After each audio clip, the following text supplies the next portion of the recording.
Bullet to the Head. A short story, written by Michael Arturo. Part 2. Eddie Cardone woke to the sound of a teapot whistling. The bed beside him was empty, sheets still warm but twisted like a crime scene. Light leaked through the crooked blinds and dull slats.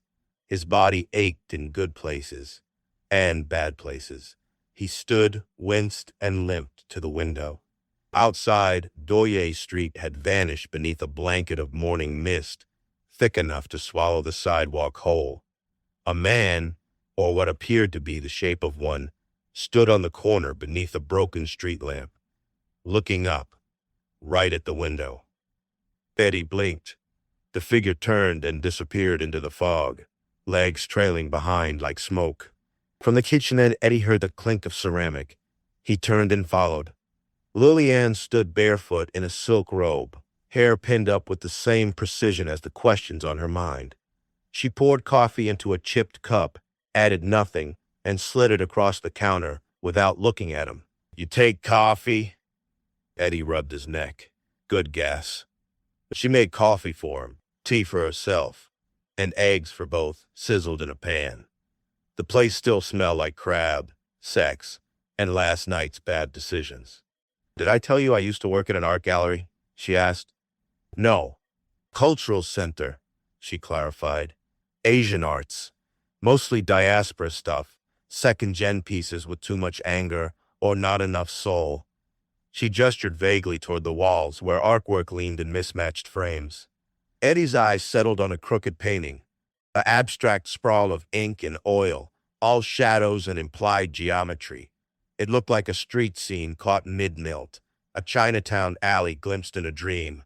"You paint?" he asked, stepping closer. "Used to." Her voice dropped half a note. "Before I was shot." The silence that followed wasn't awkward, just thick. "You work?" she asked. "Yeah, a little of this, a little of that. Storage, mostly." "Storage," she echoed, as if the word amused her. "You look like a man who holds on to things." Eddie took a sip of the coffee. It was strong, almost too strong, but welcome. "Some things are worth holding on to." She looked at him then, and, for a moment, it seemed like she wanted to believe that. She cracked an egg with the edge of a spatula. "So what's your real story, Eddie Cardone? You're from the West Side? Or is that just a line you use when you're down here hunting for trouble?" He smiled thinly. "Columbus Avenue. Why would I make that up?" "People do that." "Lie about themselves?" "Yeah, lie about themselves. There's nothing much more to me. I grew up above a deli. Ma worked nights. Dad split early." "You want my report card too?" "No. I want to know what a white boy with soft hands is doing running rackets with Jimmy Tom." Eddie froze for a second. She flipped the egg. "I'm not running rackets," he said. She smiled without turning. "Okay." He leaned against the counter. "You always do this?" "Do what?" "Cross-examine your conquests the morning after? I mean, you didn't even say good morning." "Good morning," Lillianne said, sliding a plate of sunny-side-up eggs Eddie's way. "Sorry, Eddie. I intermittently lose track of who, where, and what I am. You know, I spotted someone down on the street a moment ago looking up at your bedroom window. One of Tommy's lookouts," Lillianne conceded. Eddie picked up his fork, pierced an egg yolk, and let it bleed. "Do you know who tried to kill Tommy that night?" She didn't answer right away. Instead, she reached for the teapot and poured with ceremonial calm, the stream steady, almost meditative. "No," she said finally, "but I have a flash. A shadow. A man. Not Chinese. White. Good-looking. Like you.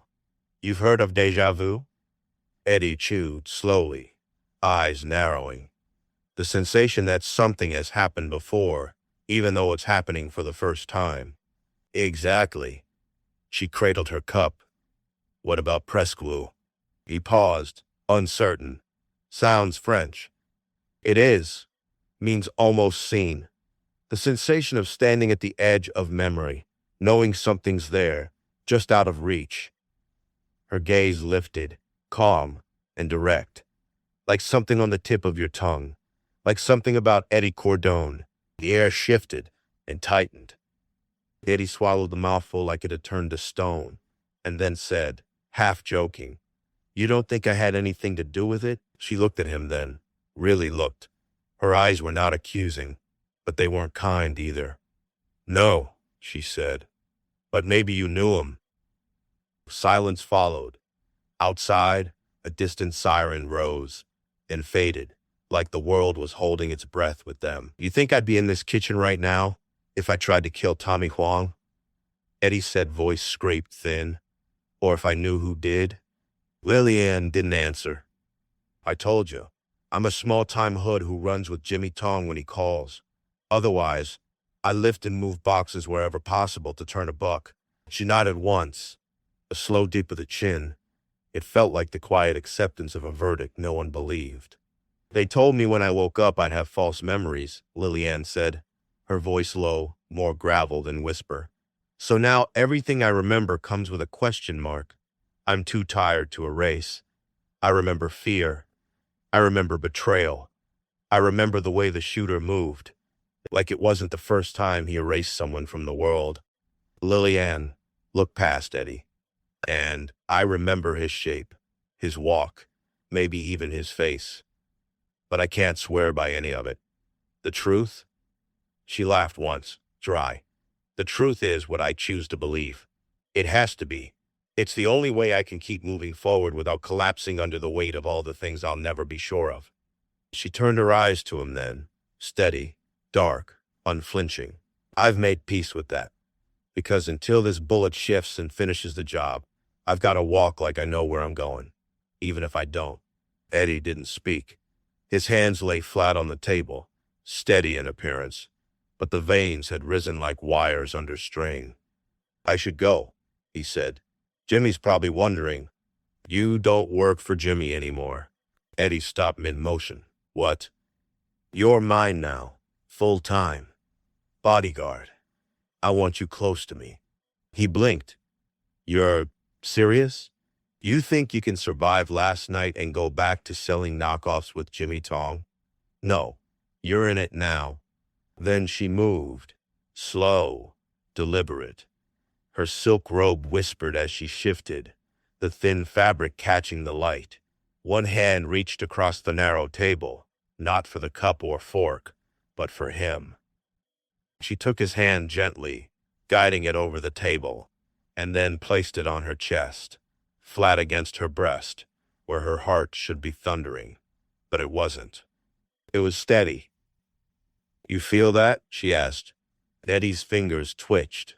The silk was warm, the skin beneath warmer. "Lillianne," she leaned in, lips just short of his. "I see you," she whispered, "from the corner of my eye, hungry, willing to do anything for me." His mouth parted. His mind said, "Don't," but his body didn't listen. It hadn't been listening since last night.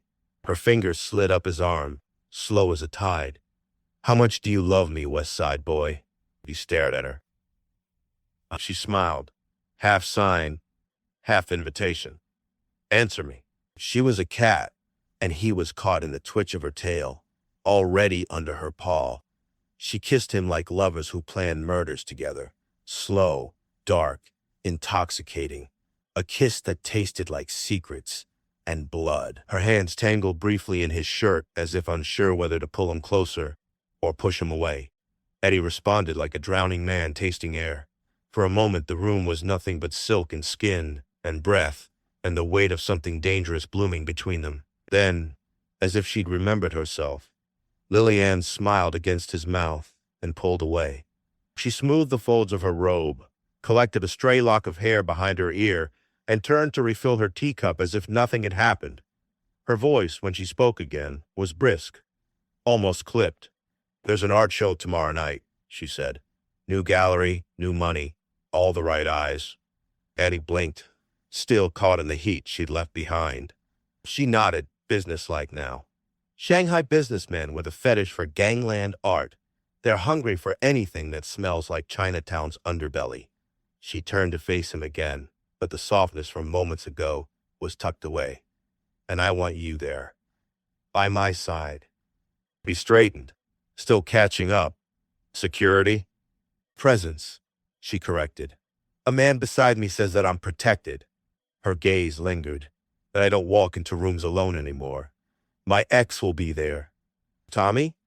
You'll protect me, won't you? She moved past him, trailing a hint of perfume and purpose. Wear something decent, she said, not one of Jimmy's cheap suits. Sounds classy. It's a freak show, and I'm expected. She finished her tea and set the cup down with deliberate care, like placing the last piece on a chessboard. Outside, the fog had thickened, a shroud of secrets. Somewhere in it, eyes were watching. Eddie drank the rest of his coffee. The bottom had gone bitter, all grit and sediment, but it still kicked. End of part 2.